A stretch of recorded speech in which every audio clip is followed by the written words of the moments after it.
లడ్డు కావాలా నాయనా అంటూ డైరీ మిల్క్ ఇచ్చిన యాడ్ అందరికీ గుర్తుండే ఉంటుంది. అలాగే పదవి కావాలా నాయనా అంటే చంద్రబాబును తిట్టావా నువ్వు అంటూ గత చరిత్రను పరిశీలిస్తున్నారు. చంద్రబాబును ఎవరైతే తిట్టారో వాళ్ళకి కీలక పదవులు వస్తాయనేలా బీజేపీ అగ్రనేతలు వ్యవహరిస్తున్నారు. పదవి కావాలంటే కేవలం చంద్రబాబును తిడితే సరిపోతుంది, అంతే తప్ప ప్రజల్లో ఏమాత్రం గుర్తింపు అవసరం లేదు అనే సూత్రం ఇప్పుడు బీజేపీ పెద్దలు పాటిస్తున్నారు. గ్రామ స్థాయి పదవులు మొదలు ఏకంగా రాజ్యసభ సభ్యత్వానికి కూడా ఇదే సూత్రం పాటిస్తున్నారు. అప్పుడు ఇప్పుడు ఎప్పుడూ ఇదే విధానం అమలు చేస్తున్నారు బీజేపీ పెద్దలు. ఓవైపు కూటమిలో కీలకంగా వ్యవహరిస్తూనే చంద్రబాబు వ్యతిరేకులకు బీజేపీ అగ్రపీఠం వేస్తోంది. 2014 ఎన్నికలకు ముందు ఎన్డీఏ కూటమిలో తెలుగుదేశం పార్టీ కీలక భాగస్వామిగా ఉంది. అప్పటి వరకు 10 ఏళ్ల యూపీఏ పాలనకు చరమగీతం పాడాలనే ఏకైక లక్ష్యంతో బీజేపీ పెద్దలు దక్షిణాదిలో కీలకమైన తెలుగుదేశం పార్టీతో పొత్తు పెట్టుకున్నారు. నాటి పరిస్థితులను అంచనా వేసుకున్న చంద్రబాబు కూడా ఎన్డీఏ సర్కార్లో భాగస్వామి అయ్యారు. అయితే 2019 ఎన్నికల నాటికి పరిస్థితి పూర్తిగా మారిపోయింది. మోదీ సర్కార్కి పూర్తి స్థాయి మెజారిటీ రావడంతో టార్గెట్ చంద్రబాబు అన్నట్లుగా వ్యవహరించారు. ఒక దశలో పార్లమెంట్లో తెలుగుదేశం పార్టీకి ప్రాతినిధ్యం కూడా లేకుండా చేశారు. టీడీపీని టార్గెట్ చేసేందుకు వైసీపీకి ఎక్కువ ప్రాధాన్యత ఇచ్చారనేది బహిరంగ రహస్యం కూడా. ఇందుకు కొందరు వైసీపీ నేతలు కూడా సహకరించారు. 2024 ఎన్నికల సమయానికి మోదీ సర్కార్పై వ్యతిరేకత ఎక్కువైంది.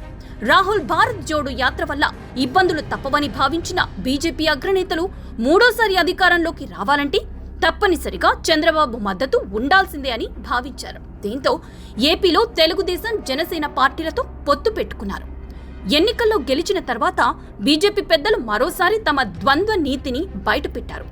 అప్పటి వరకు చంద్రబాబుపై పొగడ్తల వర్షం కురిపించిన బీజేపీ నేతలు పదవుల కేటాయింపులో మాత్రం బాబును తిట్టిన వారికే పదవులు అన్నట్లుగా వ్యవహరిస్తున్నారు. బీజేపీకి కేటాయించిన ఎమ్మెల్సీ స్థానాన్ని ఏపీ బీజేపీ మాజీ అధ్యక్షులు సోము వీర్రాజుకి ఇచ్చారు. దీనిపై ఇప్పటికీ విమర్శలు వెల్లువెత్తుతూనే ఉన్నాయి. 2019-2023 మధ్య ఏపీ బీజేపీ అధ్యక్షునిగా వ్యవహరించిన సమయంలో సోము వీర్రాజు టార్గెట్ చంద్రబాబు అన్నట్లుగా రెచ్చిపోయారు. అలాంటి నేతకు ఎలా ఇస్తారని అప్పట్లో టీడీపీ నేతలు ప్రశ్నించారు. అయితే ఇవేవి పట్టించుకొని బీజేపీ నేతలు తాజాగా పాకా వెంకట సత్యనారాయణకు రాజ్యసభ అవకాశం ఇచ్చారు. వాస్తవానికి పాకా సత్యనారాయణ బీజేపీలో సీనియర్ అయినప్పటికీ కనీసం వార్డు మెంబర్గా కూడా గెలవలేదు. అయితే గతంలో వైసీపీ అధికారంలో ఉన్నప్పుడు మాత్రం టార్గెట్ చంద్రబాబు అన్నట్లుగా పెద్ద ఎత్తున విమర్శలు చేశారు. సాక్షి టీవీ డిబేట్లో పదే పాల్గొన్న పాకా సత్యనారాయణ రాష్ట్రంలో సమస్యలకు చంద్రబాబే కారణం, చంద్రబాబు పెద్ద పంగనామాలు పెట్టాడు, రాజశేఖర్ రెడ్డి లాంటి మిత్రుడు లేకపోవడం లోటు అంటూ వ్యాఖ్యలు చేసిన పాకా సత్యనారాయణ చంద్రబాబు అభద్రతా భావంలో ఉన్నారని, ఏ ఎండకా గొడుగు పట్టే నేత చంద్రబాబు అంటూ అవమానపరిచేలా వ్యాఖ్యలు చేశారు. మరి ఇలా కించపరిచే వ్యాఖ్యలు చేసిన వారికి పదవులు ఎందుకు ఇచ్చారనేది ఇప్పుడు టీడీపీ నేతల ప్రశ్న.